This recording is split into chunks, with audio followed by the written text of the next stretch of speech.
What's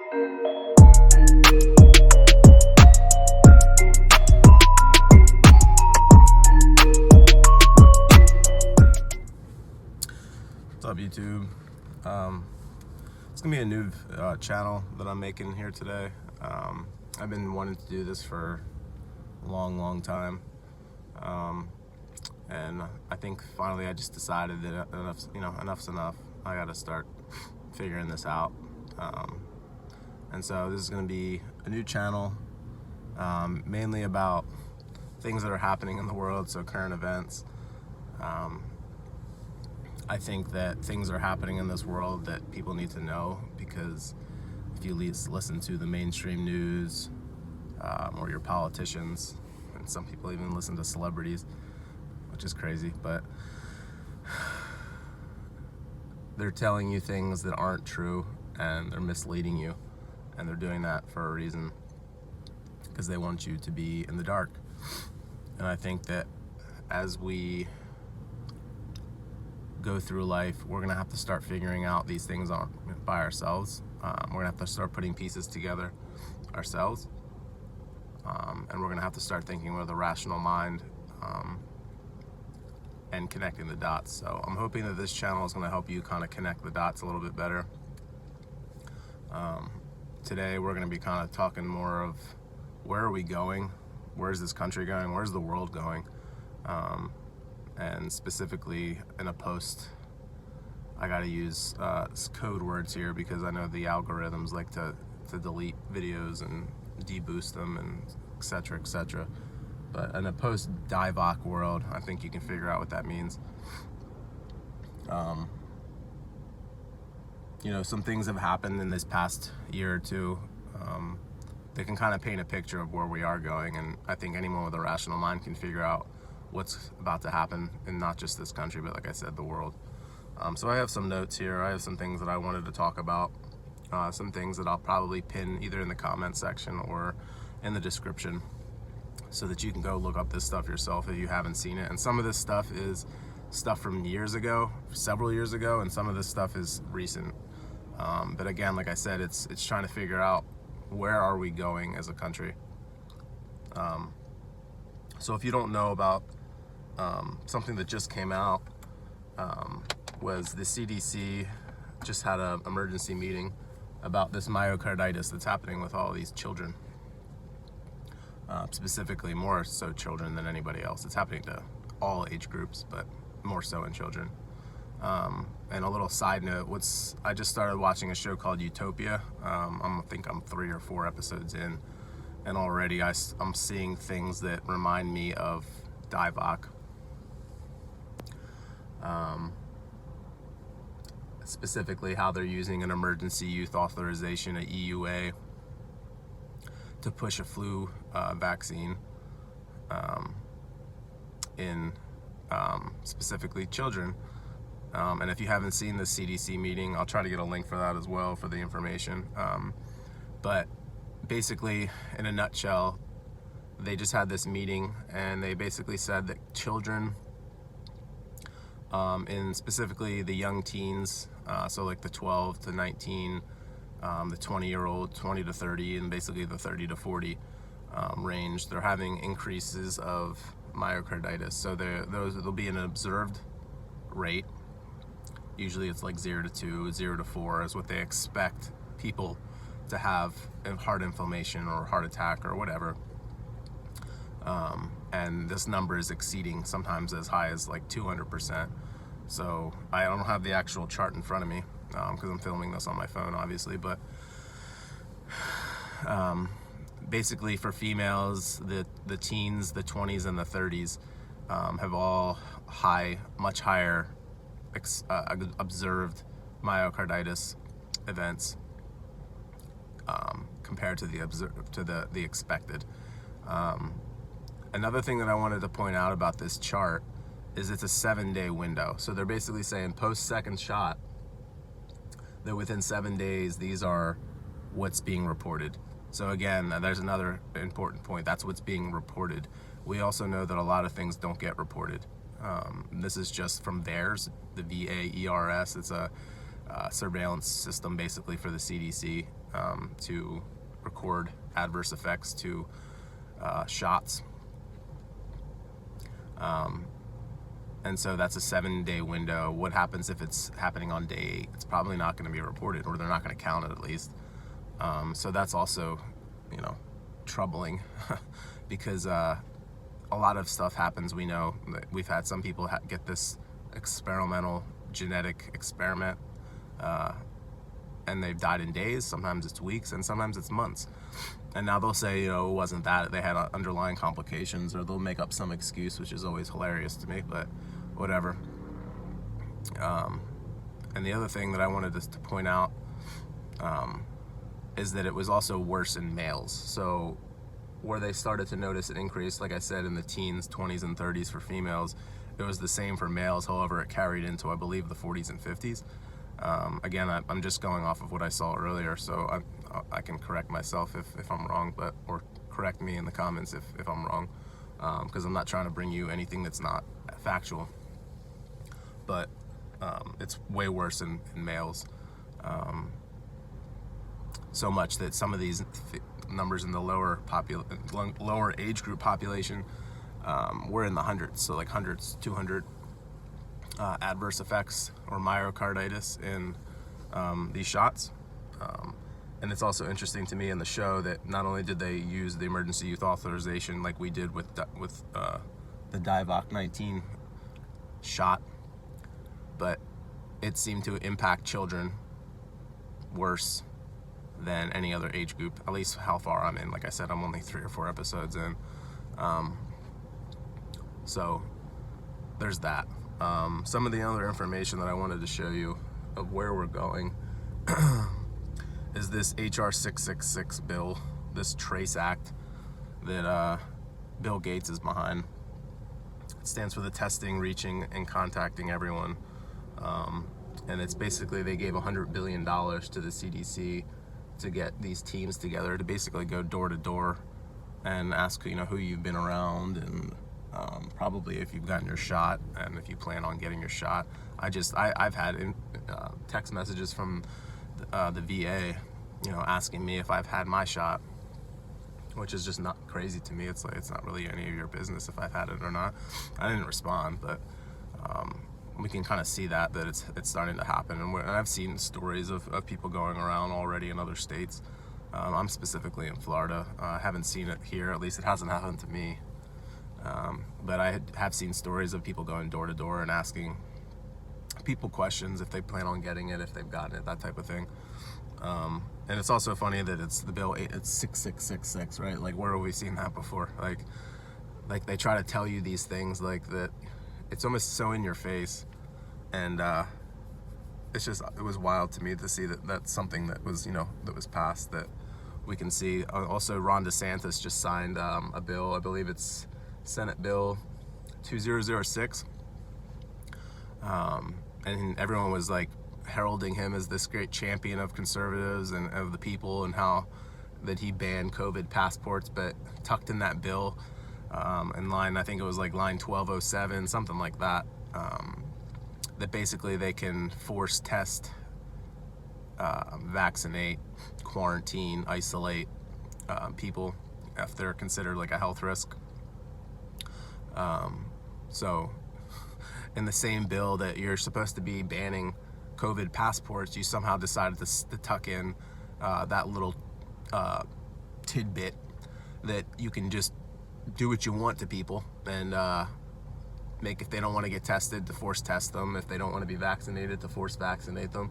And somehow, in that they'll say that they're still religious and medical exemptions, but then if you're a threat to public health, or you can't be isolated or quarantined, that it's up to the medical officer or the whoever's out there, that they're gonna be the determining factor of what happens to you. So there's just that. We're starting to see this no jab, no job going around. They're specifically talking about it in the UK. They've even talked about it in the United States. But this idea of, if you don't get this experimental shot, that you're going to not have a job. And, you know, what does that remind you of? That, to me, that reminds you of, you know, Revelations. That reminds you of not being able to buy or sell. Again, where are we going? Where are we going with this? You know, what's concerning is that there's a 99.5+% chance of survival. I think it's even higher most of the time now. I don't constantly look at the numbers, but it doesn't matter. I'll give you benefit of the doubt. 99%. There's a 99% chance that you're gonna get this, or, you know, if you do get it, that you're gonna survive it. I'm pretty sure I had it back in February of 2020. It was the worst I've ever felt, but you know what? I was fine. I made it through. Just like when we get the flu, we feel like crap, but we get through it. You know, there's a vaccine, there's medicine for the flu, yet we still get the flu, and people that are vaccinated still get the flu. So it's almost like there's a better chance that we're going to get sick from this genetic experiment than we are from the actual shot itself. From the vaccine itself. And it's, you know, there's a better chance that we're going to get adverse effects from this shot rather than from the actual, sorry, there's people like talking right in front of me, it's distracting me, than the actual disease, virus, whatever you want to call it, itself. You know, there's also another little bit of information that I just saw. I know people have talked about, you know, years prior, back in the Obama administration, that there was like 1 billion Fema Coffins or whatever that were purchased, and they were just sitting out in like a field in Georgia or something like that, which I thought was interesting. And then they, of course, like Snopes and everything comes out and says that they're just casket liners or whatever, like that's better or whatever. I don't know what they were trying to prove there, but whether it's a casket, whether it's a bed liner, or whether it's it's just to prepare for you know, an event of mass casualties, it's concerning because it's like they think that that's going to happen, right? Like they would need that many caskets, bed liners, whatever, that for people that obviously you could fit multiple people in those. That's a lot of deaths, and we don't even have that many people in the United States. To go along with that, the UK actually just had a what was it? A UK bid for temporary body storage service. This bid began on 10 June 2021, and it's running through 21 June 2025. Now, the question I have for you is, where have we seen that date of 2025 before? Or specifically, where have we seen that date where we also see what clearly is a mass death or exodus from a country? And if you don't know the answer to that, well, it's, I don't know how to pronounce it, Deagle. You know, this guy was, this Deagle, you know, he worked for the Rockefeller Foundation and the Department of Defense. I think he was in the Army at one point. And eventually he started this website which basically tracks all kinds of data from expected population growth or decline, to GDP growth and decline, basically forecasts where countries are going to be, you know, years in the future. And specifically this report was for 2025. Recently they took the website down because I believe he died in February of 2021. So I'm assuming that's why they took the website down. But this report basically put the US population, which I believe we're between like 320, 330 million Americans right now. And the report said by 2025 that our population would be at 99 million. So my question is, where did all those people go? They either died or they left the country. So, I mean, the only thing I could think that you would leave the country for, that many people, it would have to be some massive event would have had to happen for that many people to want to leave this country. As much as we talk bad about this country, I mean, it's still probably one of the safest places that you can live compared to some of these other countries where you don't have gun rights and you don't have a freedom of speech. Although we can see those things are being clearly violated and infringed on. However, at least it's still on paper, we still have that.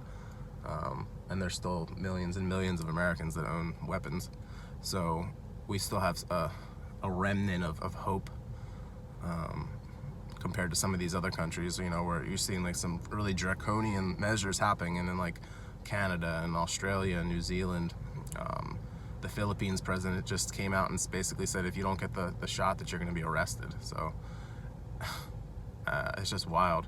I mean, we see Canada's arresting pastors because they won't shut down their establishments, yet Walmart's and you know, Sam's Clubs and Costco's and everything can remain open. Even at the height of the pandemic, they were open.